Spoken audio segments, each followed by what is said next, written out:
Take número 1000.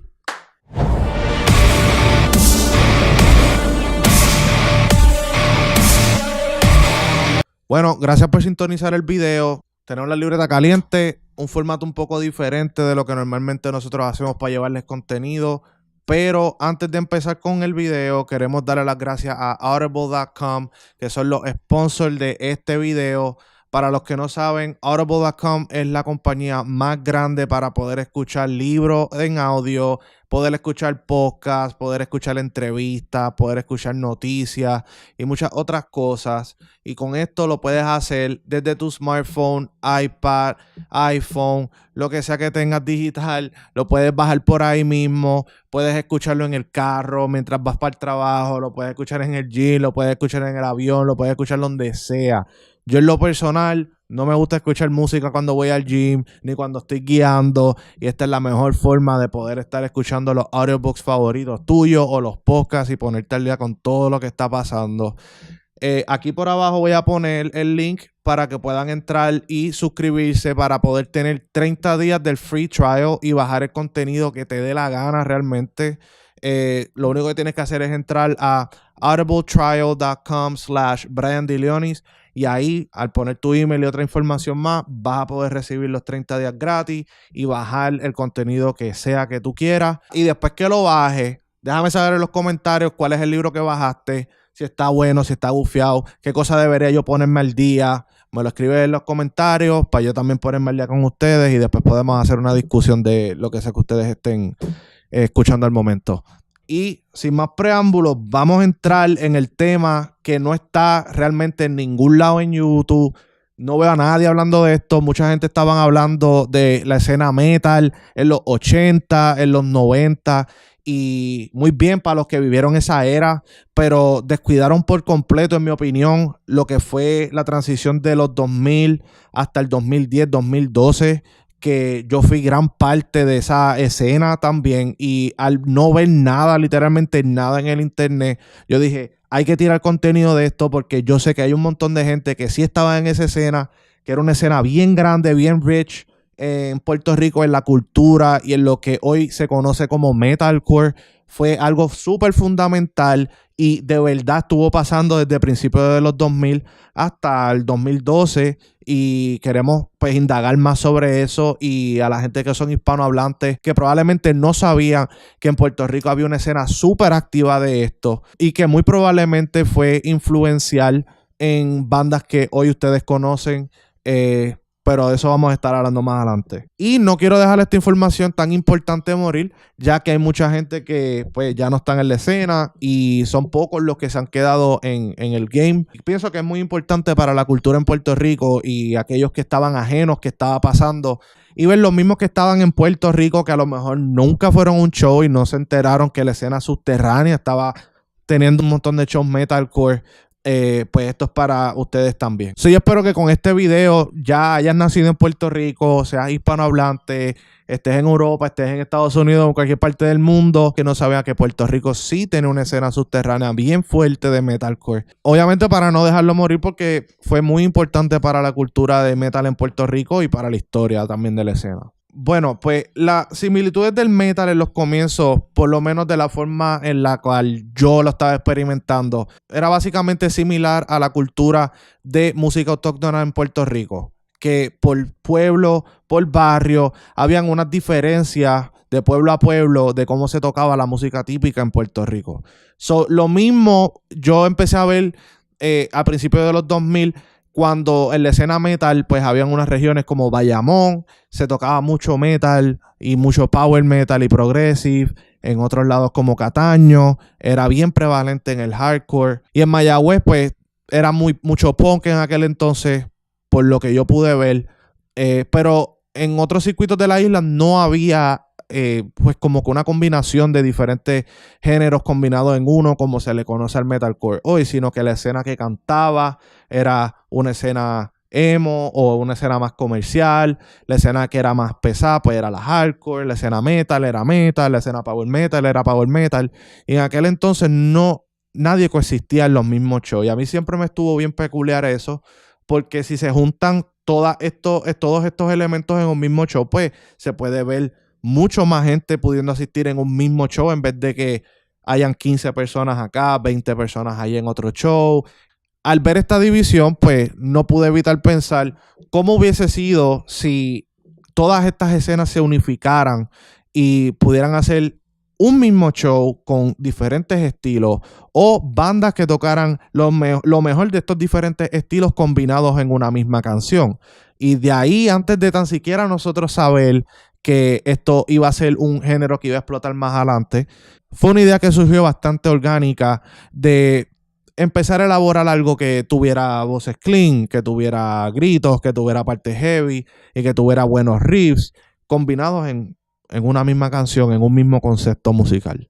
Y en aquel entonces, pues, yo buscando más o menos ese ideal en diferentes shows, diferentes pueblos, asistiendo a diferentes partes, no lo encontraba. Era bastante predominante un género o otro género con otro estilo y un público completamente diferente. Pero una mezcla de estos elementos no existía y no se podía ver en ningún lado en aquel entonces. Creciendo en Puerto Rico, y no solamente yo, muchas personas también, pues no teníamos los recursos en aquel entonces de tener internet, de estar conectados con lo que sea que estuviera pasando en el mundo exterior. Y muchas personas no tenían ni computadoras realmente. Y no era tan fácil como ahora, que tú entras a Spotify y puedes entrar a ver los diferentes playlists, entras a YouTube, ver los videos musicales que están haciendo en diferentes partes del mundo. En aquel entonces realmente no estábamos conectados y no teníamos los tools para poder ver lo que estaba pasando y mantenernos conectados con el mundo underground. So, la única forma de música que que teníamos en aquel entonces era comprando los CDs en una tienda de música como Pentagrama Music, La Gran Discoteca, Sam Goody, me acuerdo también que esa estaba en Plaza Carolina, Plaza Las Américas, Borders también.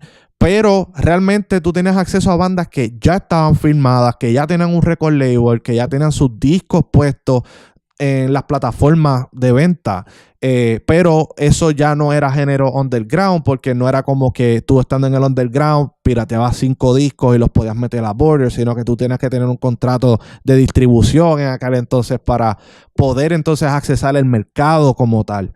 Y en aquel entonces también los discos estaban súper caros, $20 por un disco. Y mucha gente se iban con los safe, que era comprar discos de Slipknot, discos de Mudvayne, discos de Linkin Park, si era que estaba en aquel entonces.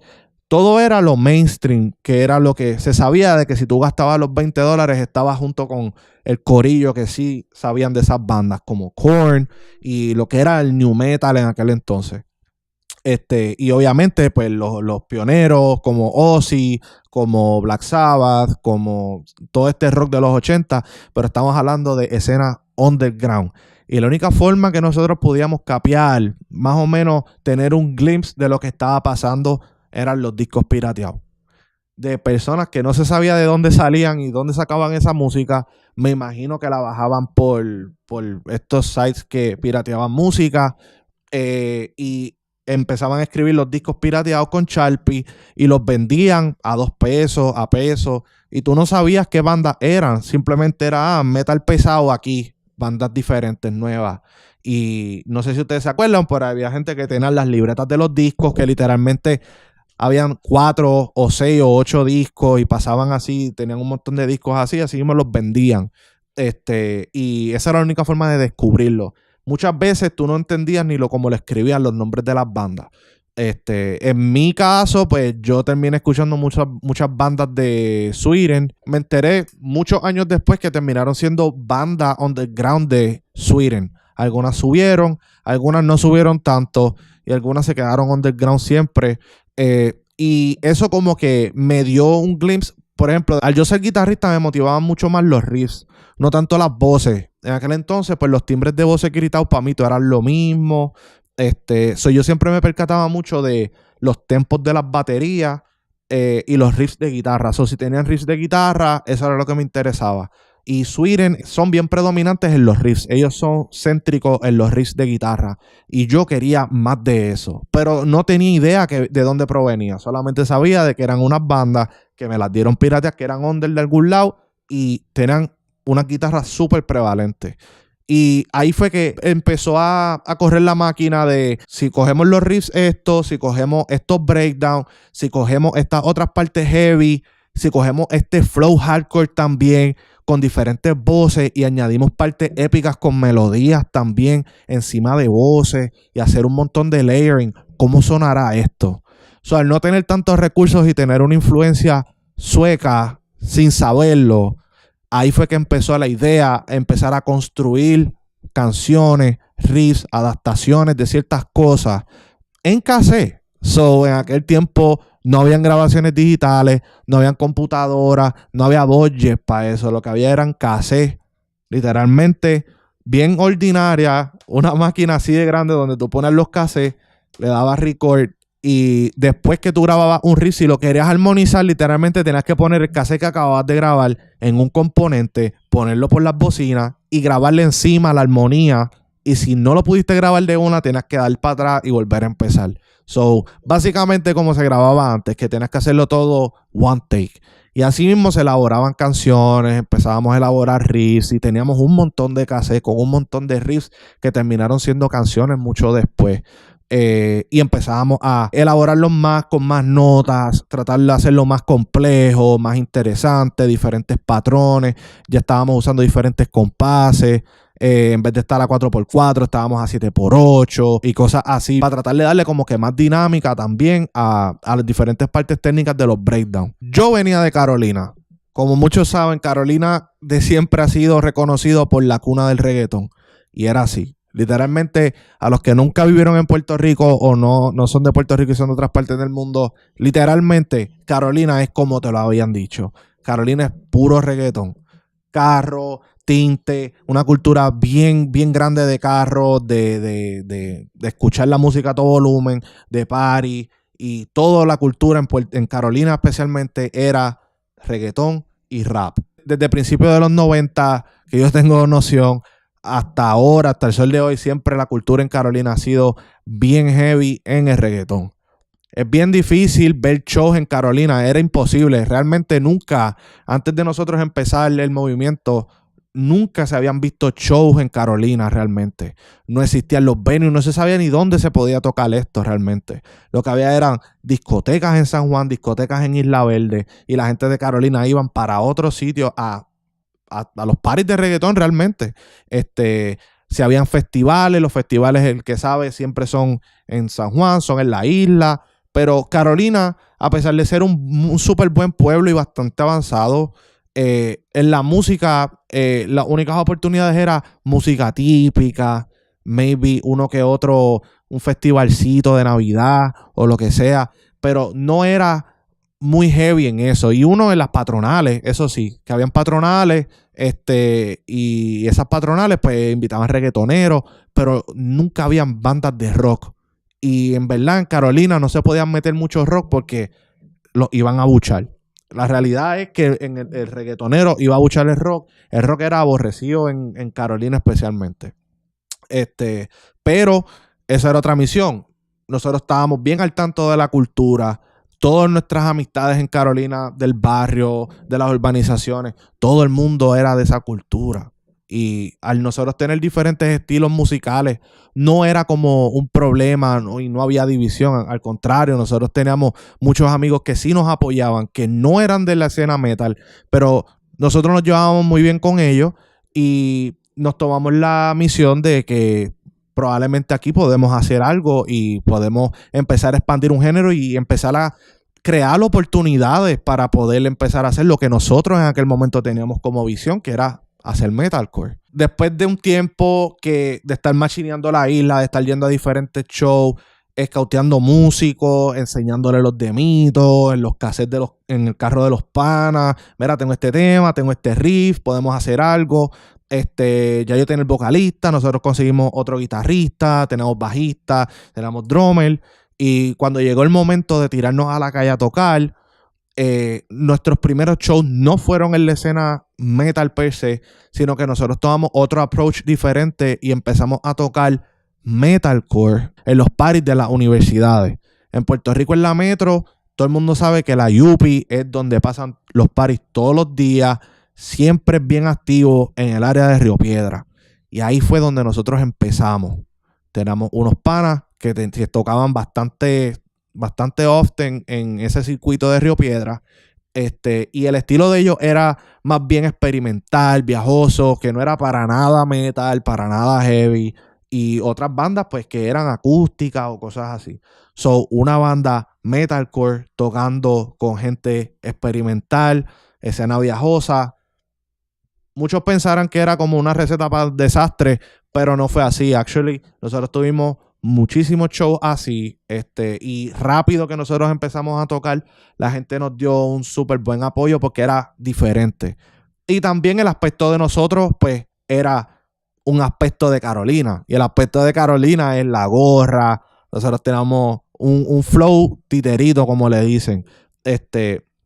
Y todos nosotros, pues, estábamos, porque así era que nosotros nos vestíamos, era la cultura de nosotros. So, no era como que nosotros lucíamos como gente metal. Y eso también fue como que una diferencia entre lo que estaba pasando en el metal, pues que obviamente tú veías a un par de gente en esa escena y era como que ese tipo es metal. Ese tipo es metal. Nosotros teníamos pues ese aspecto de reggaetonero así en Carolina. Encajamos súper bien en la escena hardcore y tuvimos mucho support en la escena hardcore también.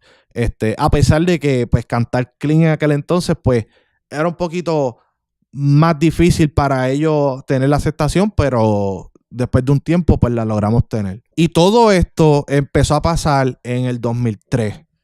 En el 2003 fue que nosotros empezamos a tener nuestros primeros shows con los elementos de melodías en las guitarras, armonizaciones, buenos riffs, pero riffs bastante completos, no eran riffs de 2, 3 notas, eran bastante complicados en aquel entonces. Y teníamos 2 cantantes. Para poder mezclar estos 2 estilos, pues tenemos un cantante que gritaba y otro que exclusivamente cantaba, porque no sabíamos que se podían hacer las dos. Literalmente no conocíamos a nadie y no sabíamos que eso era algo posible.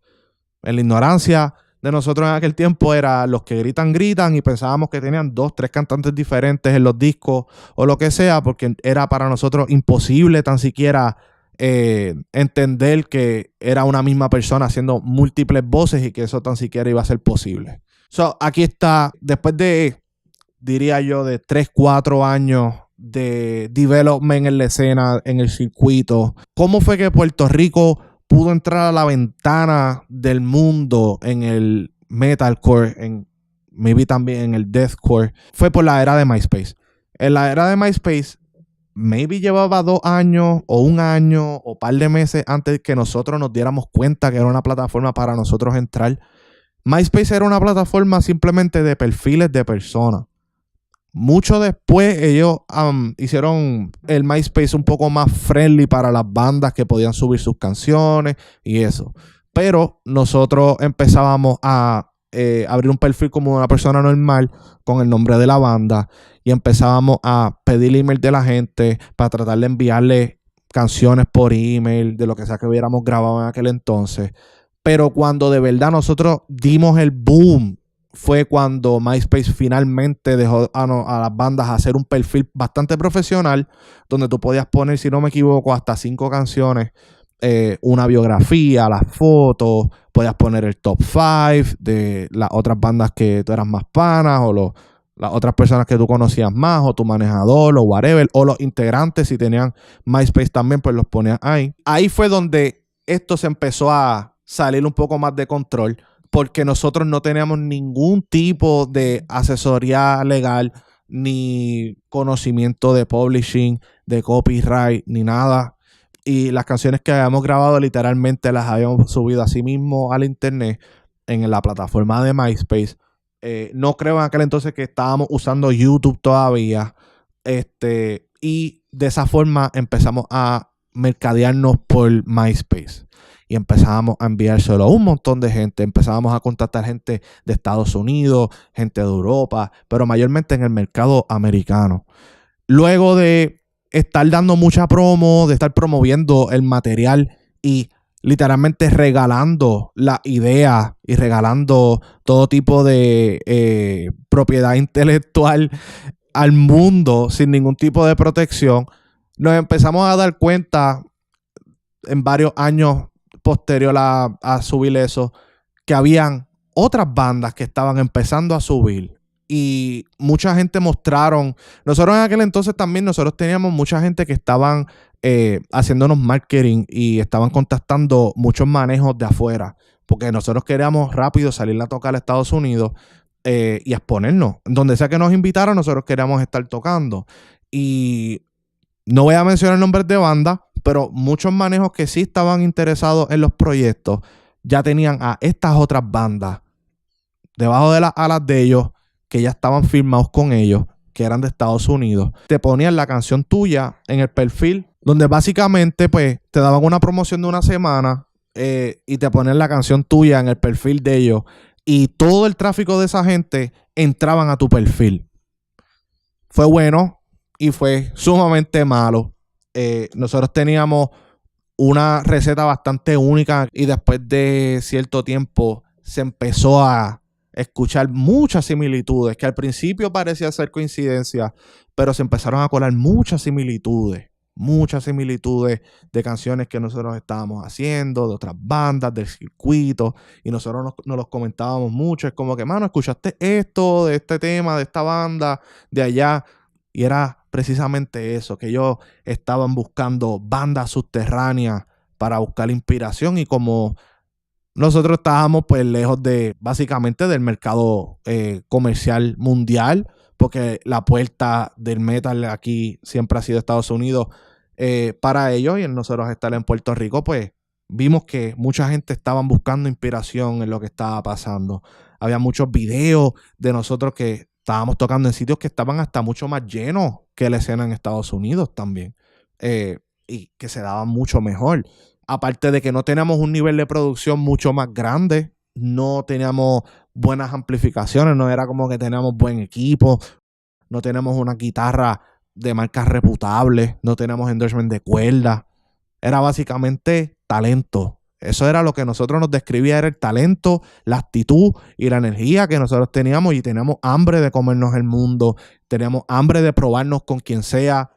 Eso es otra, que nosotros en Puerto Rico tenemos un hambre de probarnos con el mundo. Y pues muchas personas se sienten intimidados con la gente del exterior porque lo hacen mejor o tienen mejor budget para poder pues llevar su visión a cabo mejor.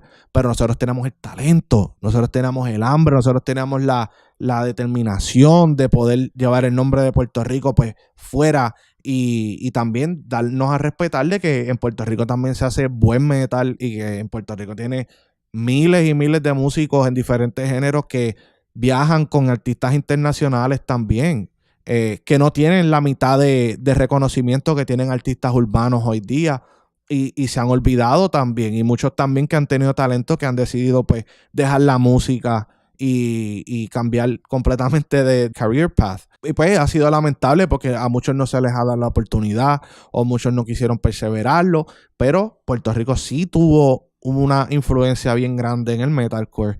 Puerto Rico sí tuvo una influencia bien grande en crecer esto y en poder expandir, y que nos dieran las oportunidades también en tocar dentro de la misma isla en sitios que no eran comúnmente alquilados a bandas. Nosotros tenemos que tocar donde nos dejaran, y si a nosotros nos prestaban un local para hacer un show, tenemos que asegurarnos de que ese local se entregara bien, que no pasaran motines, que no se rompieran cristales, que todo se entregara bien. So, en base a eso, pues la escena en Puerto Rico sí creció a un nivel. Me hubiera gustado verla crecer mucho más. Hubieron muchas bandas talentosas que dejaron de existir, pero creo que si Puerto Rico hubiese continuado y hubiéramos tenido como que una unión, en vez de haber salido una que otra banda que fueron pioneros de esto, me hubiera gustado que hubieran salido 20, 30 bandas de Puerto Rico, meter esa presión mundial de que Puerto Rico también, no porque es un lugar del Caribe y pequeño también, no significa que nosotros no teníamos el power para demostrar que Puerto Rico sí tiene una escena heavy, bien talentosa, sobre todo bastante innovadora. Nunca vamos a saber los heights que hubiéramos podido alcanzar, porque pues en este mundo musical siempre hay altas y bajas, pero definitivamente Puerto Rico es responsable. En mi opinión, Puerto Rico sí ha sido responsable de muchos adelantos en el metalcore. por los disadvantages que nosotros teníamos antes, que dimos nuestra música de gratis y pusimos muchas de nuestras ideas que eran únicas en aquel entonces en bandeja de oro para que la gente en el exterior no las quitaran y las hicieran como si fueran de ellos, todo porque ellos tenían acceso a mejores funds y mejores record label, y que básicamente pues es la ignorancia y el no saber cómo proteger nuestra propiedad intelectual. Se las pusimos básicamente en bandeja de oro a personas pues que tenían mucho más recursos que nosotros en aquel entonces para acaparar el mercado mundial. So, los que se perdieron el intro, otra vez, Audible.com es el sponsor de este video. audibletrial.com/BrianDeLeonis para que puedan bajar los 30 días gratis del libro de preferencia o del podcast de preferencia de ustedes. No se olviden de suscribirse y dejarme saber en los comentarios cuál fue el libro que bajaron.